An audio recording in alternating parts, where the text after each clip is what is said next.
I learned through this practice and uh, being connected to nature that we have the same universal feeling. So we all feel fear, love. We have, this wide range of emotions, and we are very similar in that aspect. So nature is the context where we meet. So we meet in the forest, but nature allows me to learn about myself even through other people's experiences and other people's eyes. For instance, um, at a session, somebody was looking up in the canopy, and they were saying like how the trees give to one another space to be how they are, and it was a very beautiful moment back then. And I remember everybody was looking up in the sky, and we all felt the same thing, although it wasn't something that we thought about it's just that someone else noticed, and we also had the same feeling that came with that moment. So learning from nature is something that we can do everywhere we are with, people, even if we don't know them, because if this was a group of strangers meeting for just a couple of hours. And I learn a lot even from other people, because when we are outside, we reconnect with nature, because nature is actually the therapist, and I am, as a guide, just open the door, which is our senses. And we learn so much from others in the context of being outside in nature. Hello everyone, welcome back to D4 Data Channel podcast, and this time with a new different series where we discuss broader topics including social, political, and cultural aspects.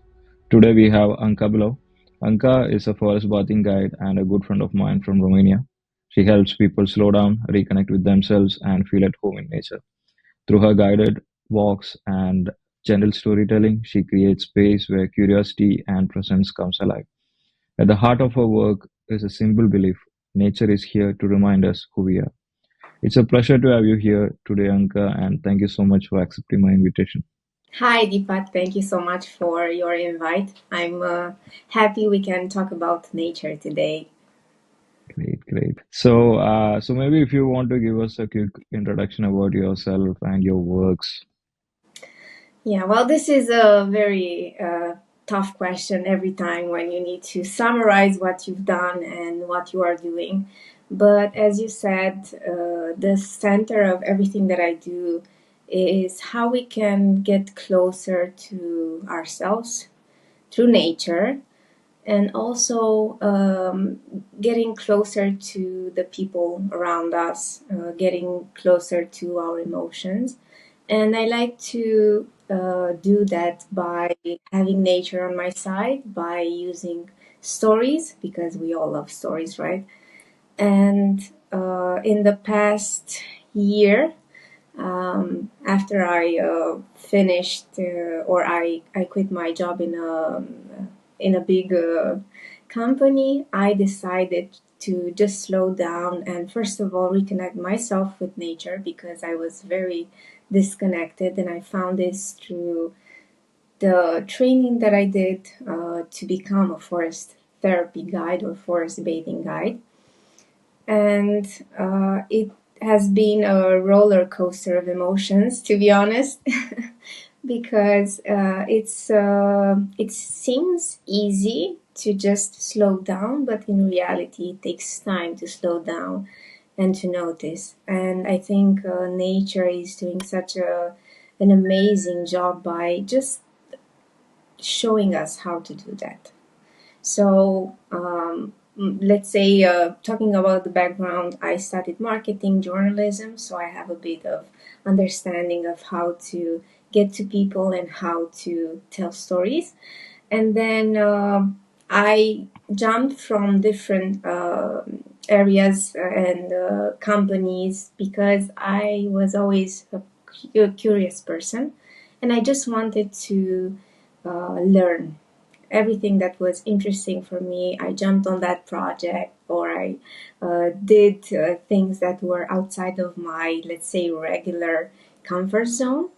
And the entire experience, I learned a lot about people because I worked with people a lot. And at the end of this journey, which is, it's not the end, it's just unfolding as we speak, I decided to try this new path of working with nature.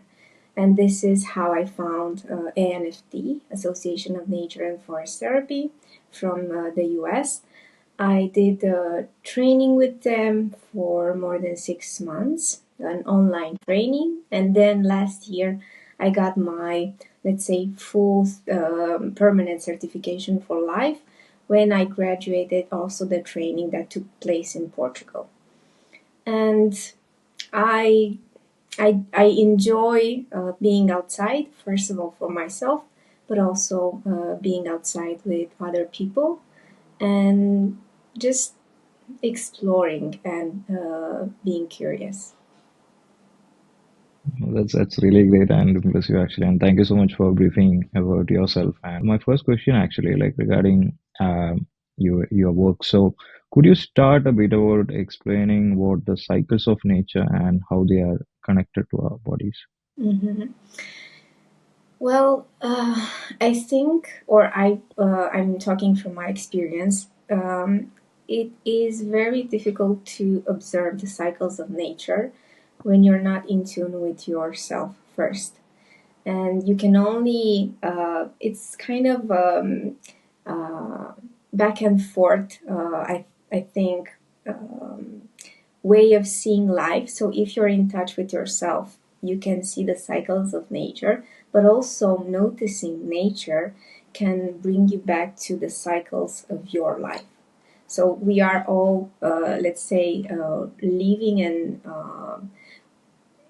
functioning in cycles. But if we look at the seasons, for example, when everything is blooming in the spring, and we also feel that we have more energy and the will to do more of the projects that we have in mind, or maybe we want to just explore and go out more, then summer comes and everything is a bit slow but also very intense. So we are kind of, the heat of summer makes us a bit slower, but also we still have that energy given by the sun to do more, to go out, to meet friends. And then when fall comes, everything starts to decline, but not in a bad way. It goes down. The energy levels go down. We can see the leaves falling down from the trees, everything kind of slowing down, and it's very interconnected. We also feel, and maybe this is something we can be more mindful, is that we are expecting for us to work the same or to have the same level of energy as we did in the summertime, but actually nature invites us to slow down as well. And then when winter comes, it's that time of going within, of maybe being more with yourself, with in touch with your emotions, or just giving yourself permission to not to hibernate, but to rest. And this entire cycle goes on and on the same every year. And maybe that's what we can learn from nature when it comes to cycles. Okay.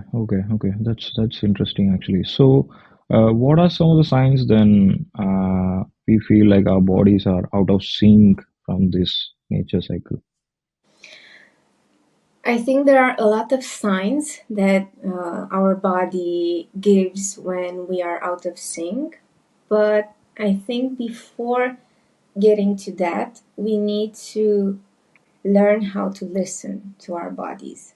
because sometimes that's, let's say, a lesson that we forget, or maybe a lesson still not learned. So before looking at why I'm out of sync, maybe the first question would be, how do I feel now? To learn how to listen and to see when something's off, when something's wrong. And then after just being present with how you feel and maybe understanding, today I'm not feeling quite well, that's the first step. And then uh, we can always revert back to what's nature, or what's the cycle of nature telling us now. It's very easy. We can look outside and we can see with our own eyes, and we have this capability of understanding without even thinking what nature is telling us. But for that, we need to slow down. And as soon as we switch our attention from outside to inside, then we can let ourselves be guided by nature. And that's how we can at least understand that something's off, and maybe we can do steps to be more in sync. Oh, today is raining. Maybe I should rest.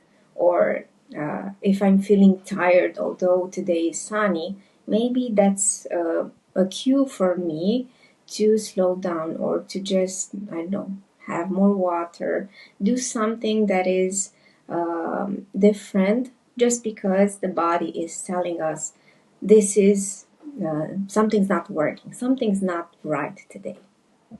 Thank you, Anka, for sharing some of the practical ways for connecting more deeply with nature. And I would like to understand if you have any, or maybe if you could share a personal experience or story which reconnected you with nature and how it impacted your life. Hmm. Yeah, I have a lot of such stories to tell, but I'm trying to think of the one that pops now in my head. And actually, this happened last autumn. So I'm a person that always strives to learn more, and I'm always on the lookout of ways I can not really improve, because I don't want to think about myself as a work in progress, more of a person that wants and feels the needs to develop. And last year in autumn, I felt to go within, as nature tells us to.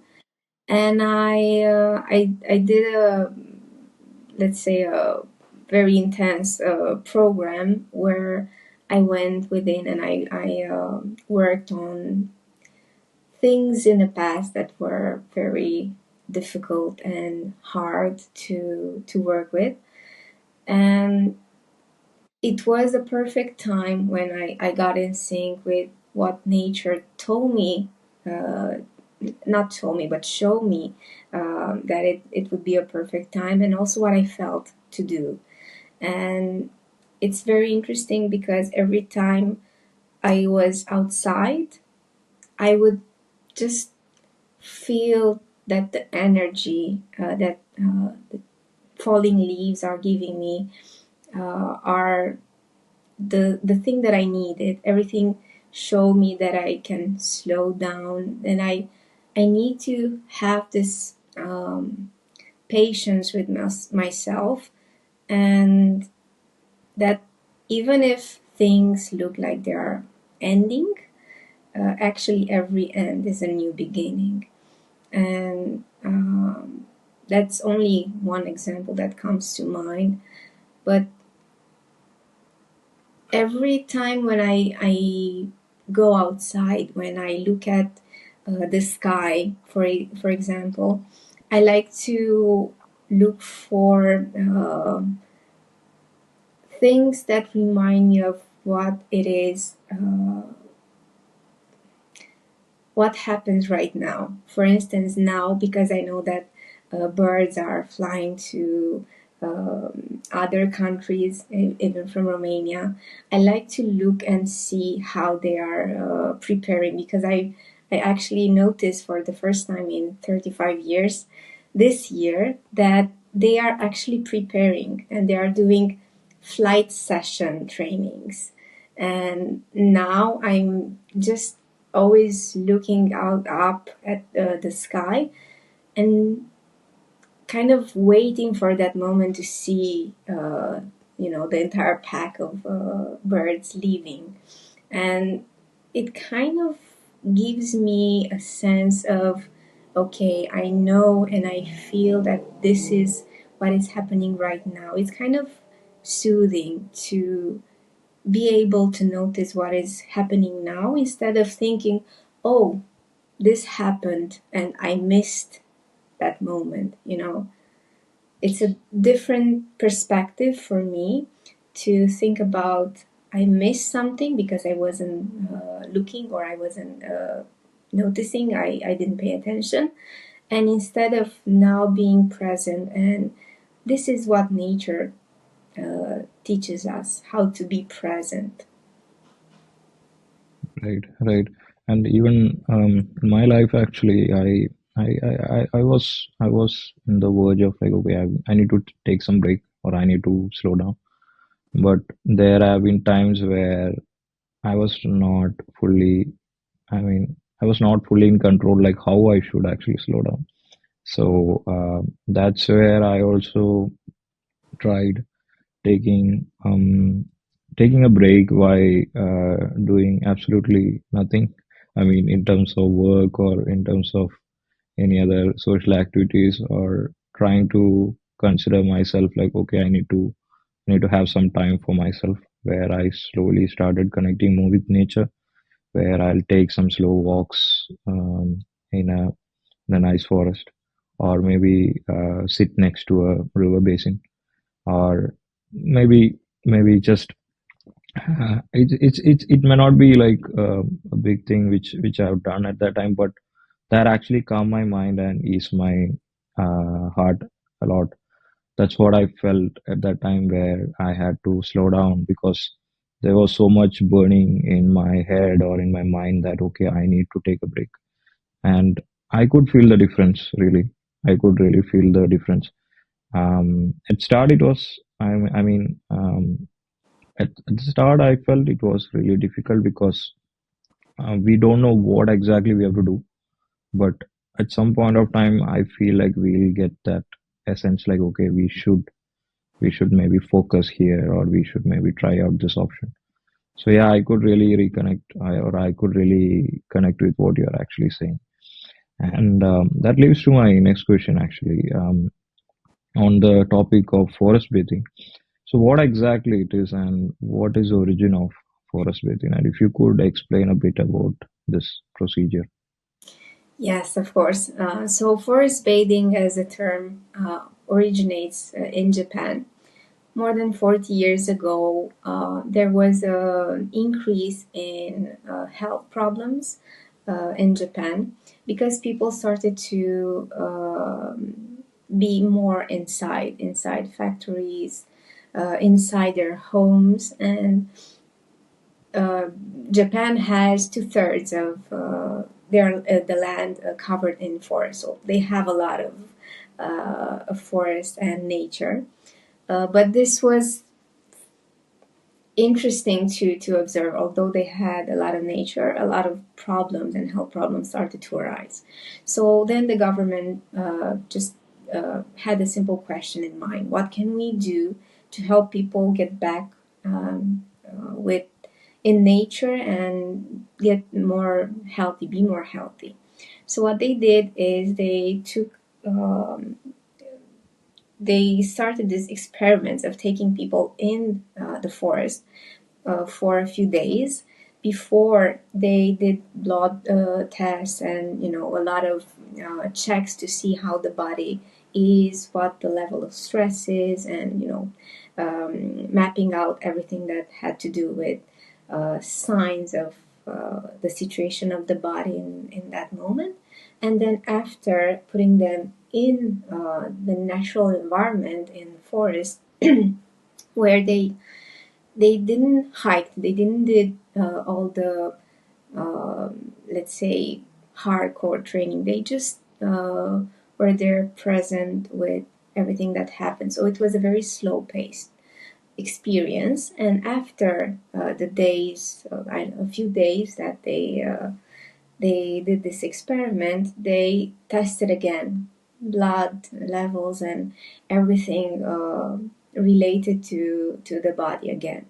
And they discovered that after this experience outside, there was an increase in the NK cell, which is a white cell called natural killer, and this cell actually goes and destroys, let's say, the ill cells that we have in our body, which is cancer cells and everything that makes us ill and sick.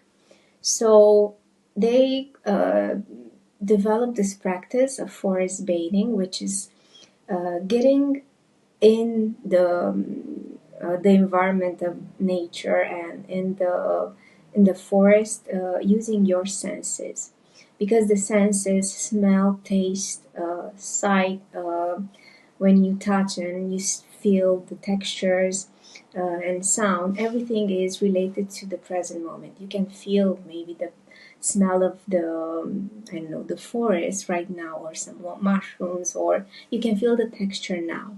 And actually our senses are the gateway to the present moment. So being in nature, using our senses is basically what we do in forest bathing. We just go outside and for 3 hours we just use our senses to connect with the present moment, with others, and we get in touch with our emotions.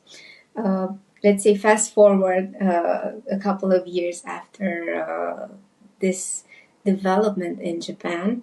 Now the practice is widely known in the world, and more people are doing this practice of going maybe in groups, maybe alone, and doing this practice of forest bathing, which is basically, as I said, being in touch with nature now and others. And it's a beautiful practice that can be done everywhere. You can go even in a park or on a seashore. You don't need to be in the forest. But the idea is that um, the Japanese also discovered that when trees are feeling a danger, you know, microorganisms, maybe uh, they release the volatile oils, which contains phytoncides, and this is what we benefit from when we go outside. We inhale, or maybe we touch the bark of the trees and we feel and we get in touch with the phytoncides, which is actually helping our immune system and boosting the NK cells. Okay, okay, that's quite interesting actually. So someone from an urban landscape, like how are they experiencing this, and like do we have like a lot of programs that initiates these kind of experiences for people? So it's very interesting, and I noticed that when I go out with groups of people that live in the urban area here in Timi, which is a big city, everybody is telling me, you know, oh, we should go to a very remote location to be in nature. And I think we have this idea ingrained in our heads that nature is somewhere outside, somewhere far. But actually, nature is here. I mean, even I have some plants here. That is nature. And maybe uh, it would help, and this is what I tell people when I go to sessions with them, is that maybe we can just try to change our perception. Instead of thinking that we have the city and then nature is outside, what if we think about, there's nature and there's the city in the middle of nature. And we have nature because we have parks, maybe we have rivers running through our cities, we have um, trees, we have, I don't know, plants, we have a lot of nature, but it's how we think about it. And being or living in a city that is sometimes challenging because maybe we expect to hear birds singing, and we want to disregard the traffic noise. We cannot do that entirely, but we can move our and shift our focus from horns to, what do I hear, a bird singing, and um, we have, let's say we have the tools to find nature when we are in an urban city or urban location. We just need to change the focus. And I recommend, uh, first of all, inside getting some house plants, then browsing for the park that we have nearby our homes, and trying to find the locations or the bits of nature that we have. We have them, we just need to look for them. Okay, okay. It's really cool.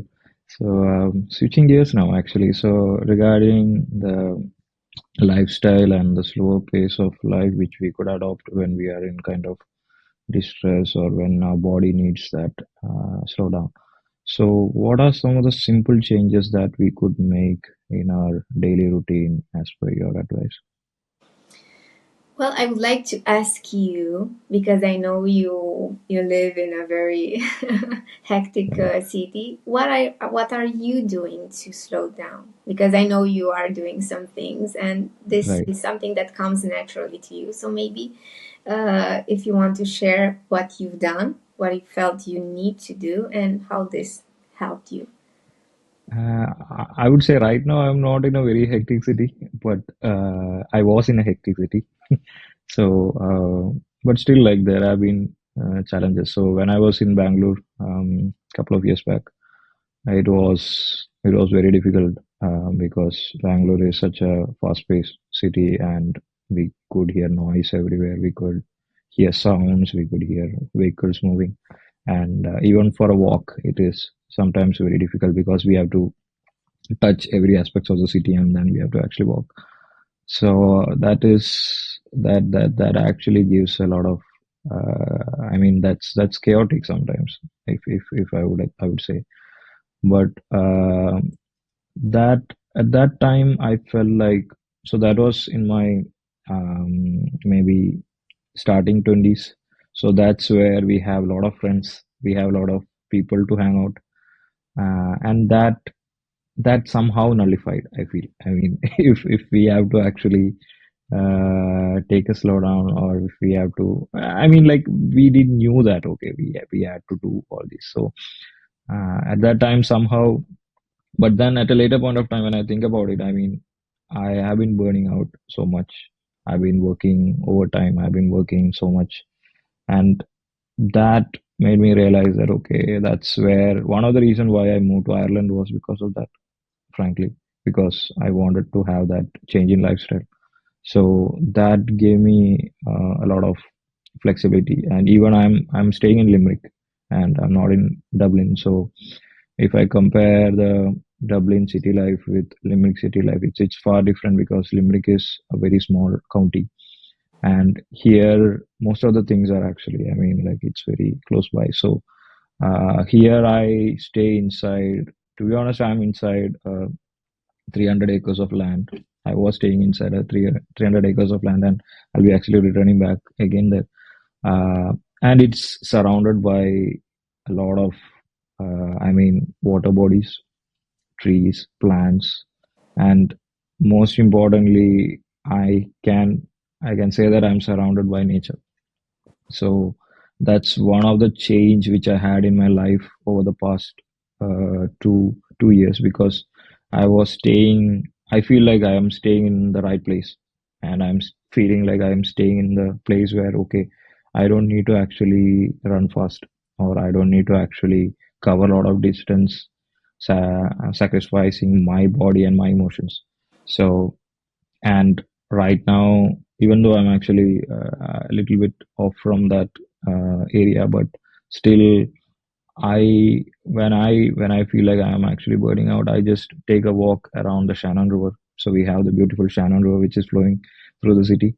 So I just take a walk through the riverside. I just sit there and maybe on the riverside, just seeing how the water is flowing, or maybe just embracing what the beauty of this river is actually offering. So yeah, that's what, to be honest, I'm actually doing right now. Yeah, well, as per your example, I think this is something that we need to remember. So, the first question is, what do I need right now? And if I'm in my 20s and I want to, I don't know, climb up the corporate ladder, or I want to be in the city and do a lot of exciting stuff, maybe that's what you need to do in that moment. But as soon as you feel that you need something else, or you want to slow down the pace, you find options and you find opportunities to help you move in this new way of living. And that was also my case. So, and up until last year, I was living in Timișoara, which is, as I said, it's the fifth city of Romania in terms of size. And I started to feel that I need to be more outside. I need to be more in touch with nature, because I have nature, but I needed more of it. Not because I didn't have enough nature, but I felt the need to get away from all the stimuli that there are in a big city. So what I did is I moved in the countryside, and uh, I just got in touch more with myself, and I learned more about myself because I didn't had so many things to be aware of. So the stimuli went down, and I was able to listen to myself more. And what I would recommend if someone just wants to slow down the pace is, like you mentioned, go for a walk, go in a park, just give yourself permission to just sit and do nothing. I know it's very difficult to do that, because even for me, this was difficult when we did the practice during our training as guides. This was an exercise or an activity that was hard at the beginning, and sometimes when I come back to it, it's difficult when I start doing it again, which is sit spot. So basically, you just go somewhere. Maybe you want to stay next to a tree, or I don't know, close to water, or somewhere where you are more in touch with nature, and you just notice. You just sit there for 15, 20, 30 minutes, depending on how you can, manage that feeling of, oh, I'm doing nothing, I'm wasting my time, because that comes up a lot in the mind. And yeah, this would be a great example. Even 10 minutes would be enough for starters. So everything that makes us shift our attention from the outside, and noise, traffic, problems, tasks, to-do lists, everything that has to do with life as we know it, or urban life, and just switching to, okay, I'm giving myself permission to just have a walk and clear my head. Uh, that would be a great start to just allowing us to slow down. So instead of going to a park and maybe scrolling or using our phone to distract ourselves, uh, coming back to us would be a better option. And this is an exercise that can be done every day. Instead of scrolling, maybe I can, I don't know, watch the sunset or do something that makes me ease all the thoughts in my head and make me uh, actually, yeah, slow down. Great, great. So, to this to the audience actually. So, do we have like some important resources such as some books or apps or websites which you would recommend to understand more about this topic? And So, in terms of forest bathing, there are a few books that I read, and uh, I don't want to say recommend because I read them because I was interested in the topic and I wanted to become a forest bathing guide. But if somebody would like to dive into this topic, uh, actually, I have this one. So it's your guide to forest bathing. Amos Clifford, he's actually the founder of ANFT, Association of Nature and Forest Therapy Guides and Programs. And I read the book before signing up to the training, and I would recommend reading, not because it's, I mean, you can learn a lot about forest bathing by reading the book, but there are also a lot of practices which are mentioned, and that would help if even if you just want to be more present in your own life and be more aware of everything that is happening around you. For instance, as I mentioned, the sit spot. This is something that he also mentions in the book, and how you can do it. What he recommends, maybe not journaling during that time you sit, but if you want to do that, that's also fine. What I love about this practice is that there are some guidelines, but there's nothing mandatory. So you don't need to do, or you don't, you have the liberty to do as you feel. Because even in our sessions, when I go out with people, um, what I give to them is an invitation for the next 15 minutes. Let's just, I don't know, find a tree and sit next to it. But you don't need to do that. It's only an invitation. If you feel the need to wander and, I don't know, uh, smell the leaves or look at the colors of the leaves, or maybe you find some insects and you want to look at the insects, that's also fine. And that's the beauty of not having something very strict. It's a very, you know, um, I think I'm missing the word, but it's very uh, liberating to have, so for you to have this permission of just doing what you feel it's right for you. right, right. So that leads to my last question for today. And so, what have you learned about yourself throughout this journey of reconnecting with nature?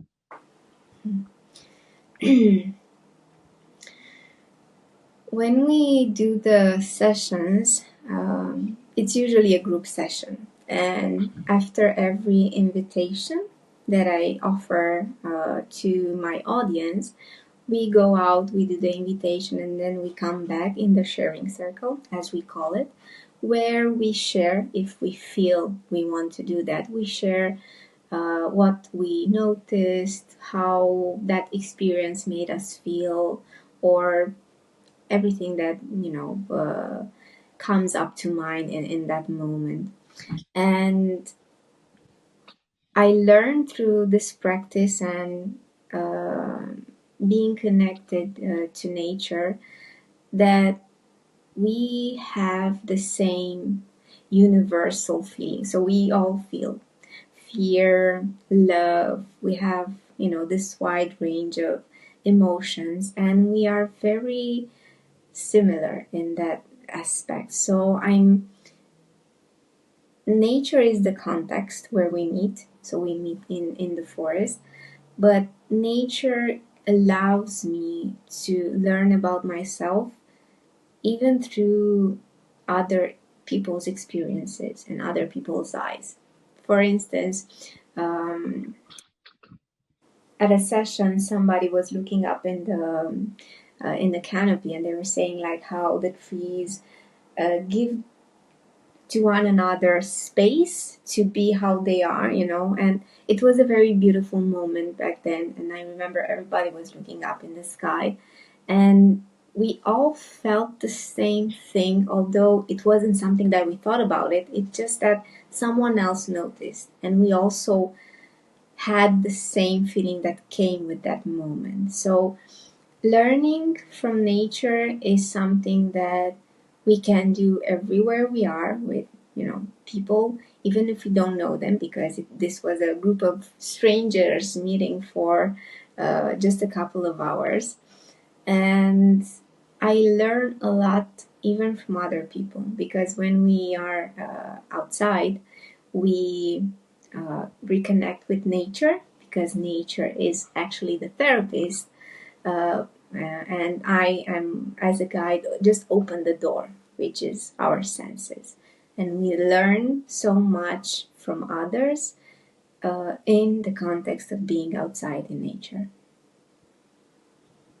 Thank you so much, Anka, for that actually, and that covered all my questions for today. And thank you so much for answering every bit actually. And I really enjoyed this episode.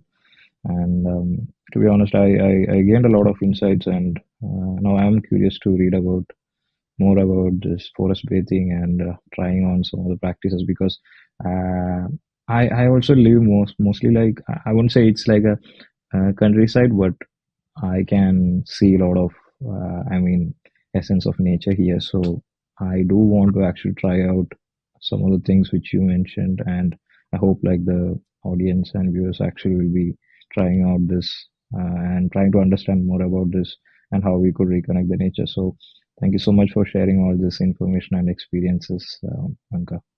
Thank you so much for the invitation. And one last thing that I want to mention is um, we all have this capability of being guides, because when we are kids, I think we did naturally the things that we are doing now in our sessions.